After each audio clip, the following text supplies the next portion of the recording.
Hello folks, and welcome back to another Monday Rules episode. And before I get into this week's challenge, let me first announce the winner for last week's Derzki challenge. The Derzki challenge, there you go. And the winner is Kiwi377, and this replay is an absolute treat.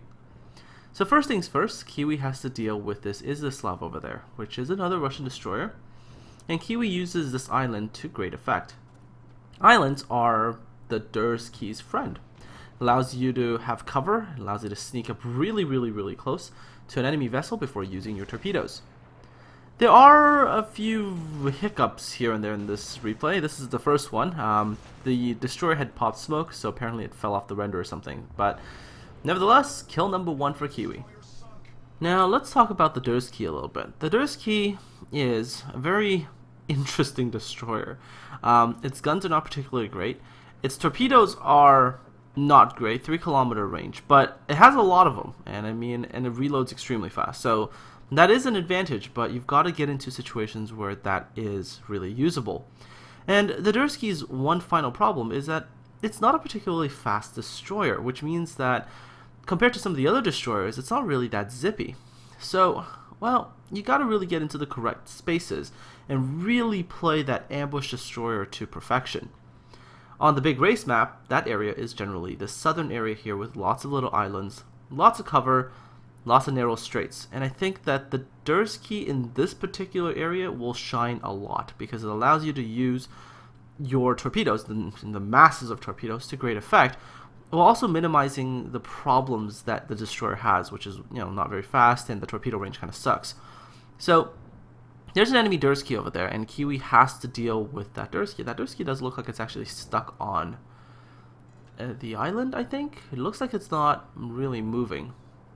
So in this kind of situation, Kiwi uses the island as cover, even though he is actually spotted already, but I don't think the Derzki really noticed him because the Derzki was actually engaging another destroyer. This allows Kiwi to get within that 3-kilometer range and use, of course, the ton of torpedoes that it has.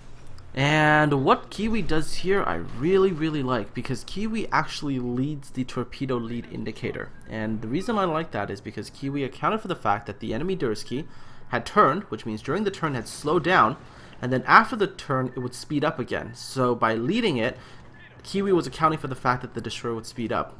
Finally, when the destroyer did actually speed up, one final salvo of torpedoes manages to bag kill number 2. Enemy Wyoming within range and already starting to fire at Kiwi. So Kiwi does the only remaining thing that a destroyer can do at this time, which is to pop smoke. With the smoke down, Kiwi is able to break contact with the Wyoming. However, there is an enemy Kuma that is able to occasionally pick him up as well over there. And as you can see, Kiwi is spotted. However, the destroyer is still a relatively small target, and the Wyoming, well, its dispersion isn't exactly all that great. So I think right here, Kiwi gets a little bit lucky as the Wyoming pretty much misses every single shot. This next part here is actually a little bit interesting.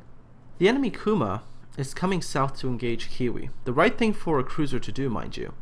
Now, when the Kuma is still 3.5-ish kilometers away, Kiwi decides to fire off 3 waves of torpedoes. But you're saying, well, hold on a second, the torpedoes only got 3-kilometer range, Kiwi's never going to hit anything. Yes and no, because if Kiwi did what I think he just did there, which is factored in the amount of distance the enemy ship would cover, during the duration of the time that it takes for his torpedoes to reach that 3 kilometers, it is possible Kiwi was factoring that the enemy ship would have come within the 3-kilometer range. I'm not sure if that's what you did there, Kiwi, but if you see this, let me know in the comment section, by the way. Anyways, Kiwi uses the island to great effect, pops up next to the Wyoming, manages to get 9 of 10 torpedoes to hit, doing fantastic amounts of damage, and before he can even get his guns down there to finish the Wyoming off, the Wyoming floods to death. Kuma was killed by somebody else.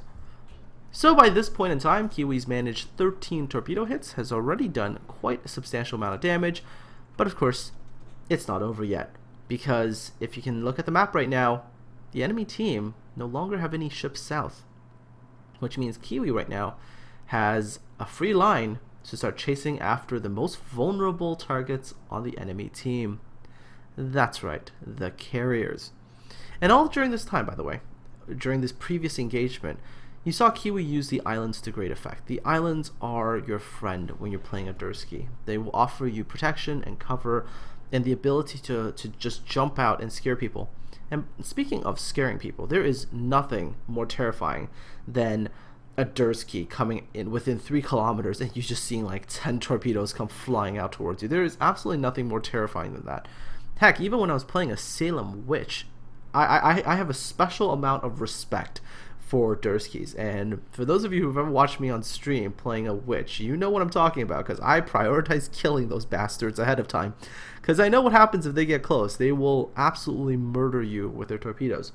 And in the event you are able to dodge some of those torpedoes, or the Derzki captain becomes a complete derp and misses the torpedo salvo completely, well, not to worry, there are more torpedoes on the way, because the Derzki has a fantastically fast reload speed for its torpedoes, which means once it gets its first torpedo salvo out, its second torpedo salvo is almost ready to go again, which can be very scary if a Derzki ever gets within range, and that's the reason why I prioritize killing them. Anyhow, the Derzki does have, of course, its one big weakness, which is it doesn't like open oceans because it's not very fast. It's a pretty slow destroyer. Without the speed boost on, the Derzki struggles to really perform like other destroyers at this tier. So I recommend saving that speed boost for these particular moments when you really need to get close to something as quickly as possible. Hit the speed boost, because if you're watching the gauge for speed, the Derzki is capable of roughly 35 knots with the speed boost activated and going in a straight line. And 35-ish knots is roughly the same speed that a Wakatake can accomplish without using its speed boost ability. So you can see that the speed aspect is a bit of a weakness on the Derzki. Nevertheless, with speed boost, the Derzki is still able to close within range of these two carriers, and Kiwi is just continuing to pummel away at this Hosho with its guns. Now take a quick look at the minimap and you'll notice that the enemy team's battleship and cruiser are still ways away from helping out their two carriers. So as long as they are still a few squares away, Kiwi is pretty comfortable closing the range down with these two carriers, because obviously you want to maximize your ability to actually hit these carriers with your torpedoes. And the closer you get, the less time they have to maneuver, the less time they have to do anything else to dodge your torpedoes, and the greater chances of you actually hitting them. So Kiwi gets to within 2 kilometers, so it's 1.7-ish kilometers, and off goes the torpedoes. It's interesting, I think even there, Kiwi took a look at the enemy carrier and noticed that the carrier was slowing down, so fired the torpedoes a little bit behind the lead indicator. Only fired off 2 salvos because that's all he needed, and saved the remaining 3 salvos, I believe, here for this Langley, and this Langley is not moving.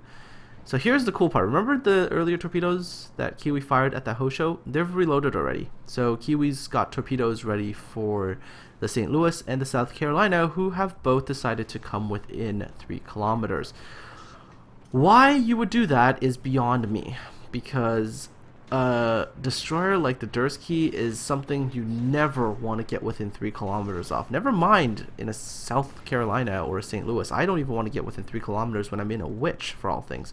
So anyhow, huge wave of torpedoes off, and that St. Louis is in so much trouble. And take a look at that. Torpedoes hit the target, Kiwi gets his ship turned around, and torpedoes reloaded again for the South Carolina. And I'm going to say I feel really bad for the South Carolina, because I want you to pay attention to how many torpedoes are heading the South Carolina's way. There is the Derzki firing pretty much its entire torpedo complement at the South Carolina. The cruiser has fired its torpedoes at the South Carolina. Oh yes, and there were torpedo bombers that dumped more torpedoes at this poor battleship. Can you say RIP battleship? Anyways, Kiwi's gonna get one more hit with the torpedo and secure his 7th kill. So 25 torpedo hits, 7 kills, and let's find out how much damage Kiwi did. And Kiwi managed to do just under 110,000 damage with a Derzki That is just incredible, Kiwi. Oh my goodness. 243,000 credits, 7,103 experience, Confederate high caliber, 2 devastating strike medals, 7 ships sunk, 25 torpedo hits. That is absolutely amazing, Kiwi. Congratulations. Keep an eye out for your email, as I'll be sending some doubloons your way. And this week's challenge comes in from Fighter Pilot 555, who wants you all to take part in a German Peashooter challenge. That's right, you are going to go out there and try to do as much armor-piercing damage using either a Dresden or a Kolberg. Alright folks, good luck, have fun with this challenge, and always remember, Monday rules.